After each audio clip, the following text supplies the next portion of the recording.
dreams of voices. One man will become many. We are not alone out here. Listen to my song. Great Scott! No need to panic. Bonnie Chester. Neighbors and Spider-Man. We get it, that. Get ready for an adventure unlike any you've ever seen. What is that? Or heard. My delicate ears can't take it no more. Prepare yourself for laughter, tears, and moments of neither. Get set for the voice who end all voices. The master of mouth, the king of characterization, prince of pronunciation, the infinite impersonator, the architect of audible, the noun of nouns. Always anybody buying this yet? Ladies and gentlemen of the band, please help me welcome to the stage every voice you've heard and will hear, including this one.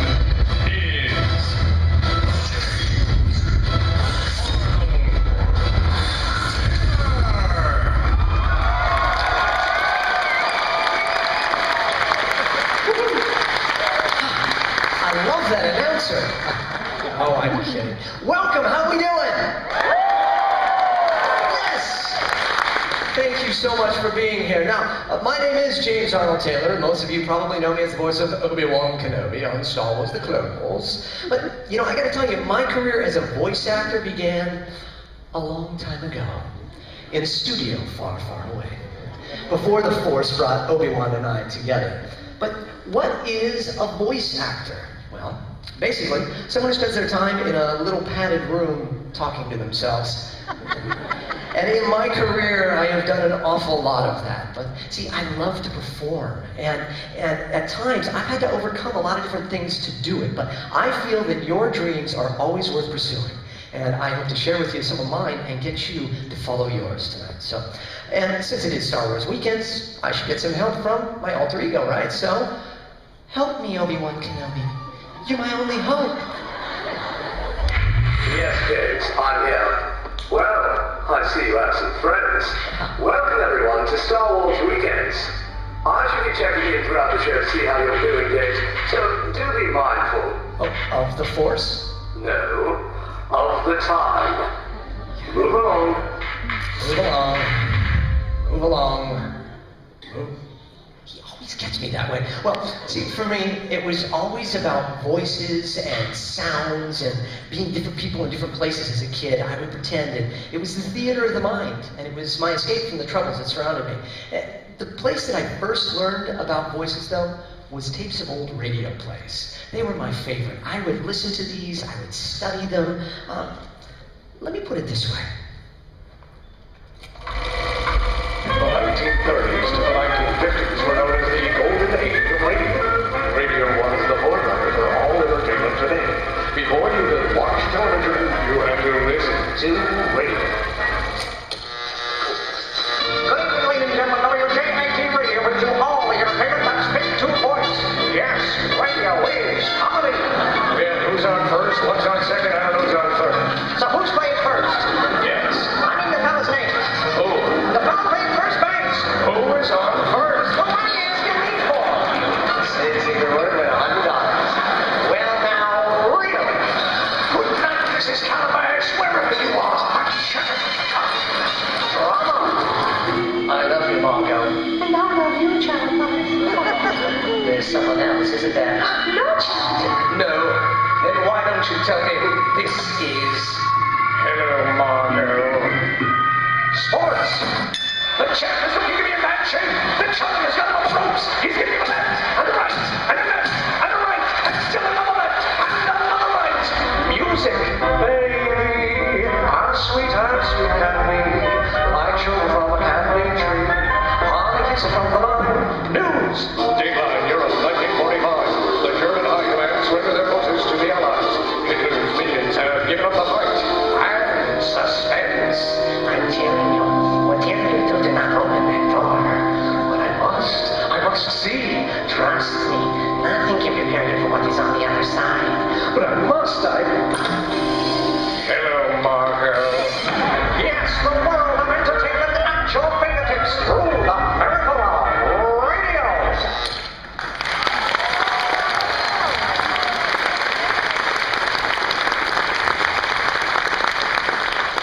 You know, the other thing that taught me about voices, though, was animation, or cartoons, as we called them back then. See, when I was in grade school, I would, where'd all the hair go? I would sit at my desk, and I would entertain my friends with my favorite cartoons, reenactments of them. And this was before YouTube and the internet, and DVDs, DVRs. You know, VCRs were brand new back then, and they cost like $1 million. So, you know, basically, I was TiVo. Open the door! Open the door! Hello? Wait a ring, mouse. Oh, jeez, what? Right, Goofy? Oh, what, Mickey? Right, Donald?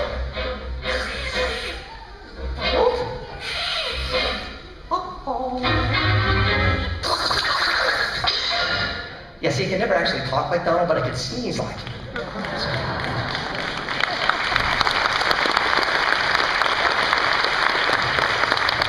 Now, see, as I got older, though, and became a teenager, I'd still recreate scenes, but now it was from my favorite movies.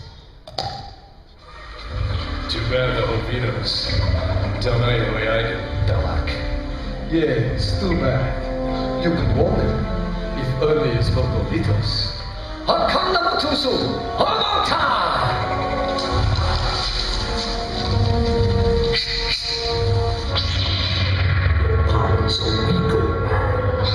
You can't win that. If you strike me down, I shall become more powerful than you can possibly imagine. Well, wait a second, Doc. Are you telling me that you built a time machine? A DeLorean? The way I see it, if you're gonna build a time machine into a car, why not do it some time? Besides, the stainless steel construction made the flux dispersal absolutely... Look out! Whoa, this is heavy.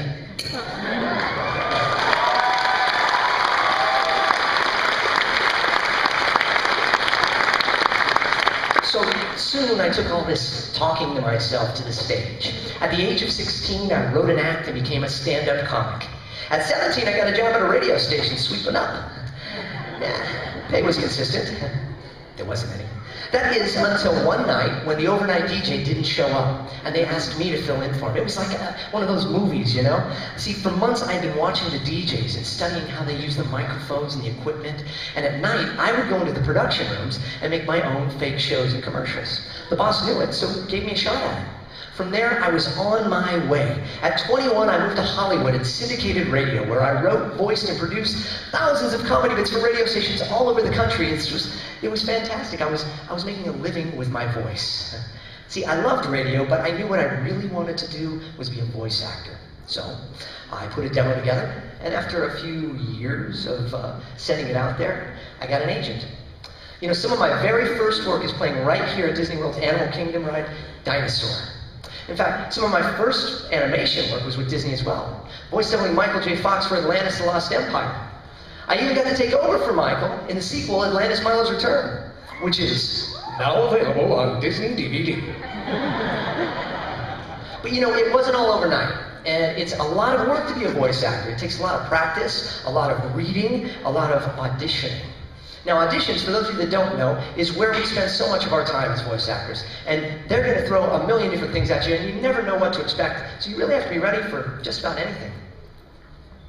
Okay, James, get yourself comfortable. We want you to sound very real, casual, conversational. We're looking to get you to read this in about 1.7 seconds. Don't give it too much emphasis, and make sure it's not too announcing, okay? Okay. Okay, well, we're rolling here on take 1, whenever you're ready. Use only as directed.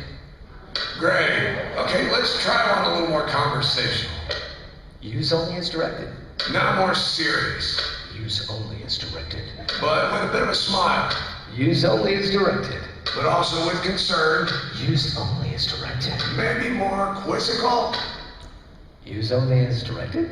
What if we needed it in 3.8 seconds instead of 1.7?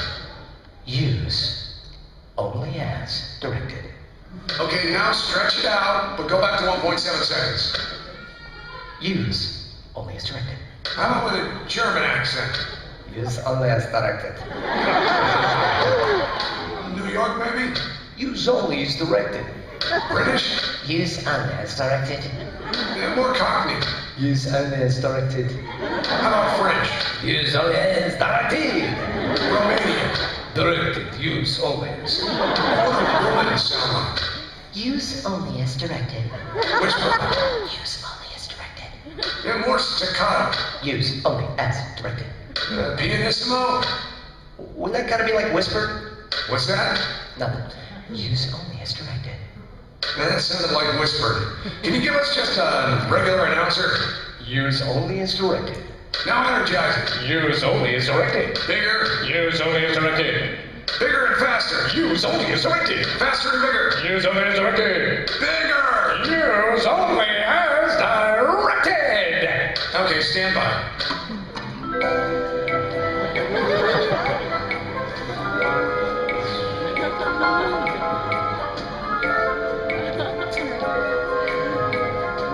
All right, James, we got it. We're actually going to go with, the first thing we did. Hey, thanks so much for coming in. Now you know why it's a padded room.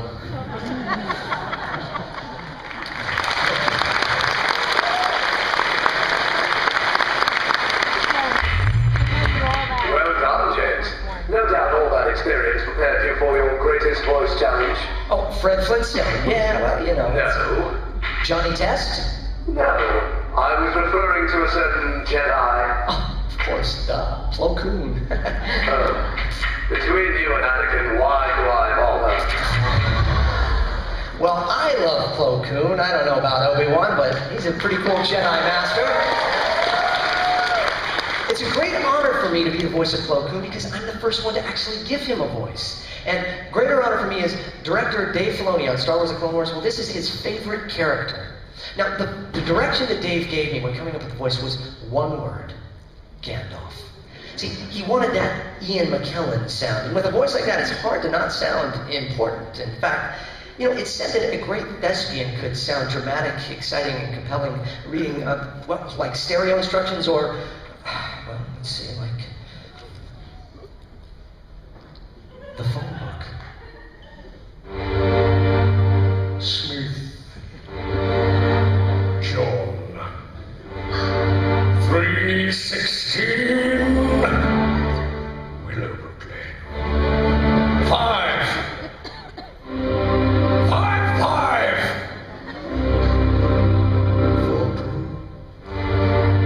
3.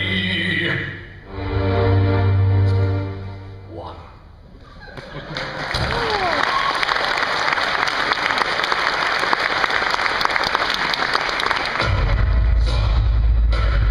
Stereo speaker installation. Once connecting the left and right speaker interfaces, one must be certain to make the connections properly. For if the cords are not firmly plugged in, no sound shall pass.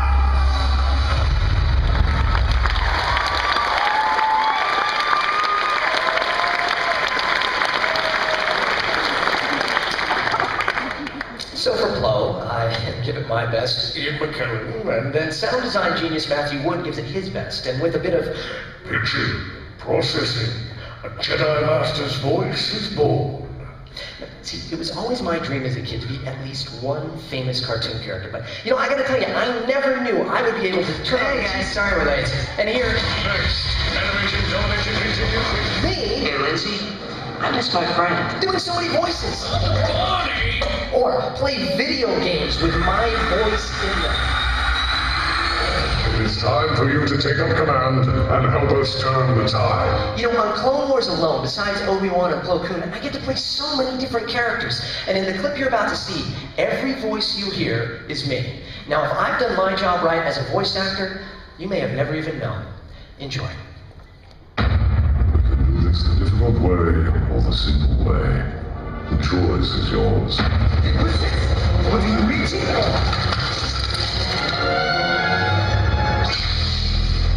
Stand down. You can't take us all, Jedi. Would you like to try and prove your theory?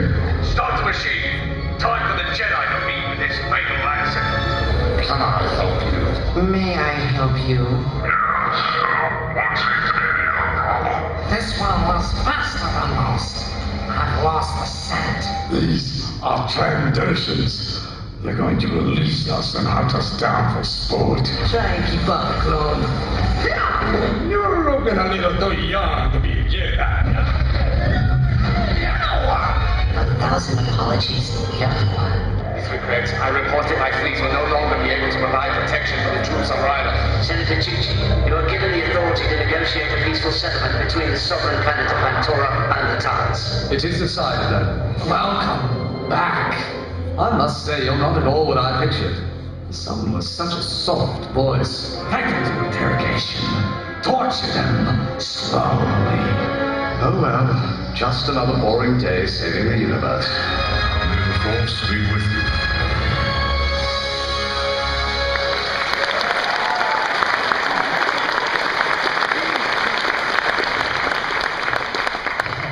Yeah, me just in a little padded room talking to myself. See, this is how actors that spend their time in front of the camera can sometimes feel about voice acting. A little crazy and kind of restricted. This is where I need Ray Park. No,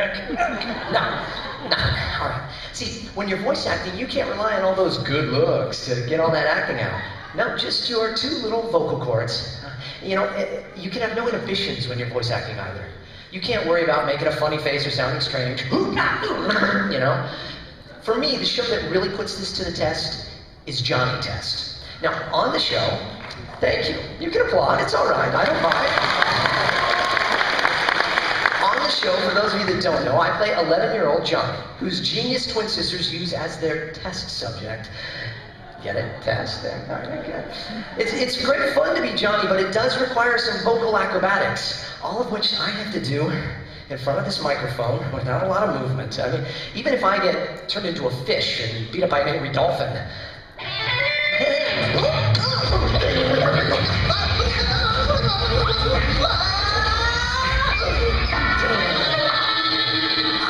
I can't move, you see? But, you know, for me, I actually don't feel restricted by it. It's like the voices set me free, you know? They make me feel like this. Free from the constraints of the vocal booth and the microphones, so I can voice Johnny and many other characters on the show without restriction. Imagine a voiceover that can actually turn a boring old day into an exciting movie! Stand up, citizens, for this looks like a job for Johnny X! Johnny X, I, Dark Vegan, will destroy you. Man, is it hard to breathe with this thing on. And you need some help from me, Mr. Mittens? That's me, the beekeeper. Help! Horse Belly is under attack by bad guys. But no, I'm the super evil villains and around the world is Johnny X to save us. More on that after a word from our sponsor. I'm Dark Vegan. Try my wild honey bar. So are you guys gonna, like, take over the universe or the world or something? Don't know yet. We're kicking around with some ideas.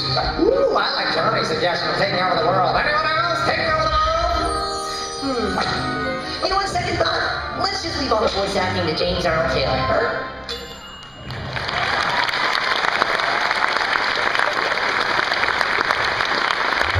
There's no voice can detain you, James. Well done. I do find it hard to believe that voice comes from the same throat as mine, but It's really true and it's really awesome.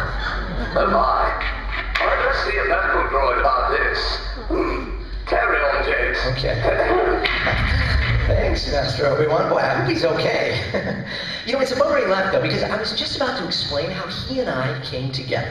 See, back in 2002, when I first auditioned for the role of the Jedi Master, I had no idea what I was reading for. It turned out to be the micro-series of the Clone Wars. Now, the cool thing about that was that I was being Obi-Wan Kenobi. The only problem with it was, it's only about 3 minutes long, each episode.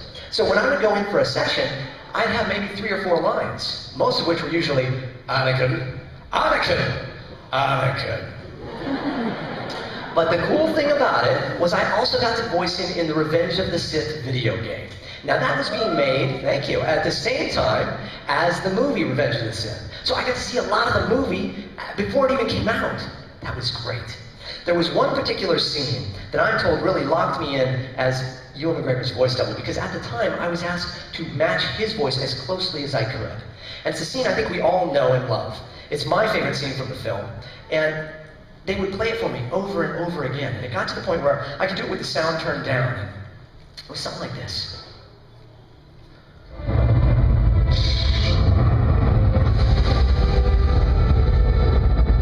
You were the chosen one! It was said that you would destroy the Sith, not join them! Bring balance to the Force, not leave it in darkness! You're my brother, Anakin. I loved you.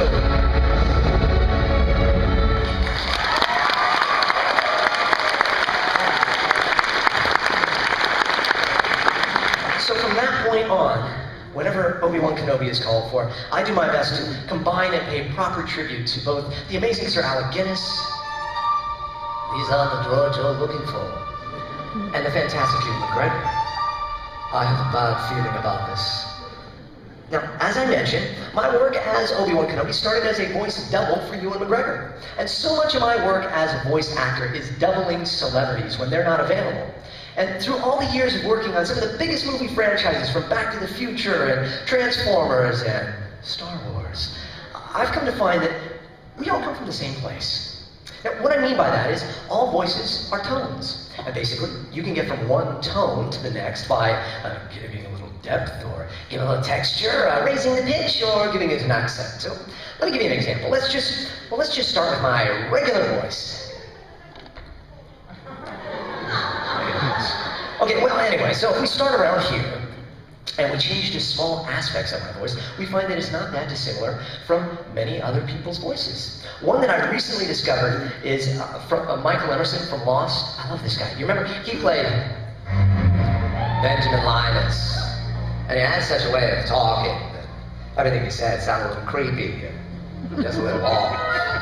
Now if we take that and take the creep out and make it a little more folksy, you get Ron Howard. You take the folk out and you give it some soul, you get Justin Timberlake. Now it's becoming like a social network of voices. Use some wizardry in the British accent, you got Daniel Radcliffe. Laying back, give a little twang, you get yourself Matthew McConaughey. Shifting over just a little, you get Christian Slater, who if you drop down in tone is Jack Nicholson.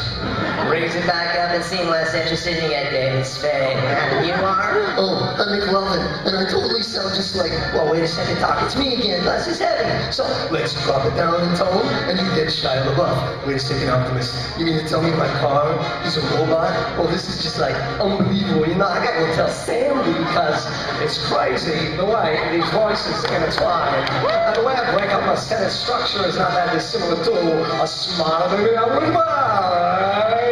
Ruffy boy. Hey, Fred, you know, there is Sammy. You know, to properly connect the voices there, you just gotta. Come get it. You come get it. Hey, come get it. You talking to me? Huh? You talking to me, Gunga? Well, if I'm curved with you, I'm sorry. It's just, I love you, Spartacus. Oh, Yogi, they all sound the same. I'm gonna tell Mr. Ranger and he'll let them off on account of friends. Oh, yeah, like a Kansas Spanish. Well, blow me down and hoo-ha, you know what I mean?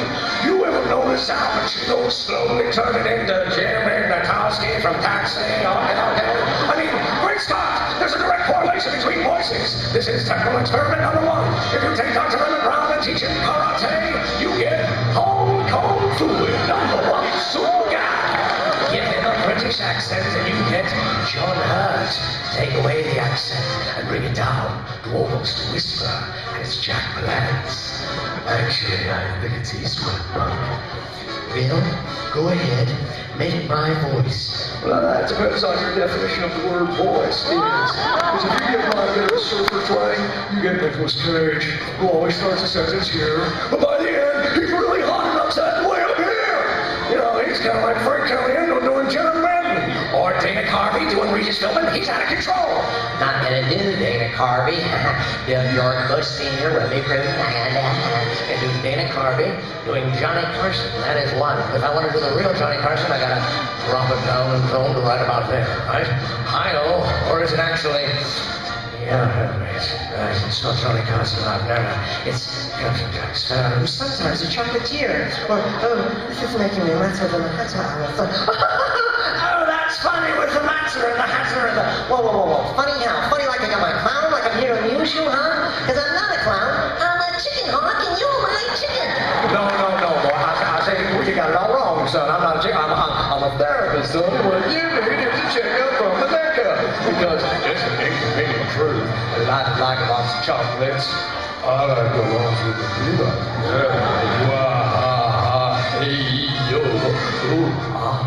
That's how it starts. And then there's running, and then it's screaming, and it's like me in a relationship. It's a knowing situation, you know what I mean?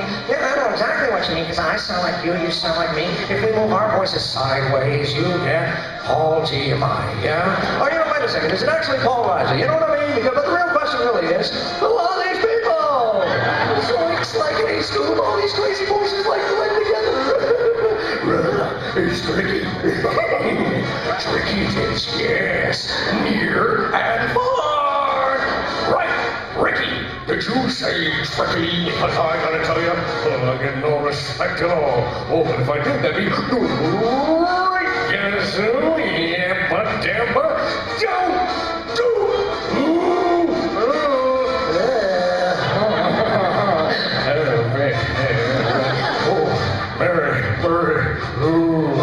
Oh, man, oh, shut up. No.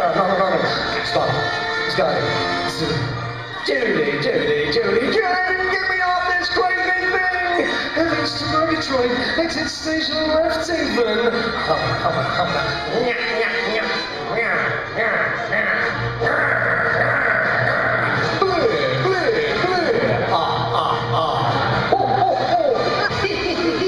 Alrighty then, bring it around town. Okay. You know, as a matter of fact, we got a great show for you tonight, but that's all the time we have, so I'll leave it, that's all, folks.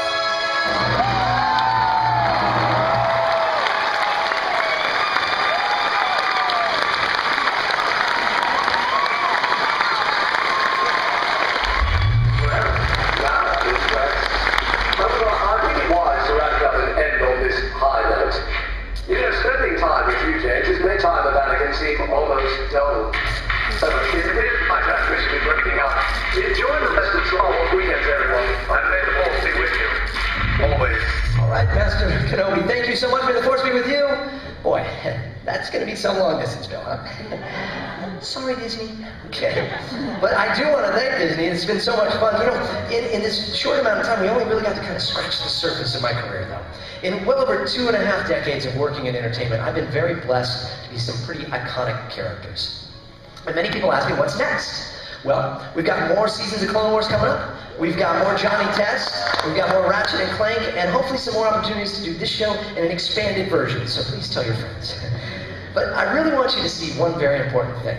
How tonight you can see how one person can be so many people. You can also see how one person can affect so many people. And hopefully I've affected you in a positive way tonight. And what I would ask of you is to do the same. I know that each and every one of us here has a dream. And I wonder if you have lost it, or it's been fading, or you never knew that it was there. My dream at 4 years old was to do voices in cartoons, and I never looked away from that dream. I kept at it no matter what. But about 6.5 years ago, I was really challenged. I bought a house with my wife because we were adopting our first daughter, and we bought this house, and it turned out to be a money pit. And it had everything from toxic mold to everything else. And that toxic mold actually made me lose my voice. So I had to think about what I was doing. I had to think about what I was going to be, because my dream was gone. The doctor told me that there was a good chance my voice would come back to its full potential. So I had to drastically change my life. I had to change the way I ate, I had to change the way I thought, I had to change the way I worked, I had to change the disciplines of my voice. And I had a choice to do that or not.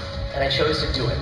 And every one of us has a dream that is a good dream, a pure dream, a righteous dream that is inside of us. And I want you to take that dream, no matter what it is, if it's being a mom or a dad, if it's being a student, if it's being an artist, if it's being a business person, an accountant, it doesn't matter what that dream is. If it makes you happy, it's going to make people around you happy. So I would invite you to write it down tonight. Look at it. Get your friends to encourage you to pursue your dreams and encourage them to pursue theirs. Because if I didn't do this, and my wife didn't help me, and my daughter, and my friends, and some of them are out there, I wouldn't be the voice of this guy, and I wouldn't be here with all of you, and you're all totally awesome. So pursue those dreams. And remember this night, because you heard a lot of different people here tonight, right? But really, think about it. It was all just one man, one voice, many voices. You have been witness to the local hero, the magician of mimicry, the little guy with a big voice in the middle man and room. talking to myself. Thank you so much. God bless you.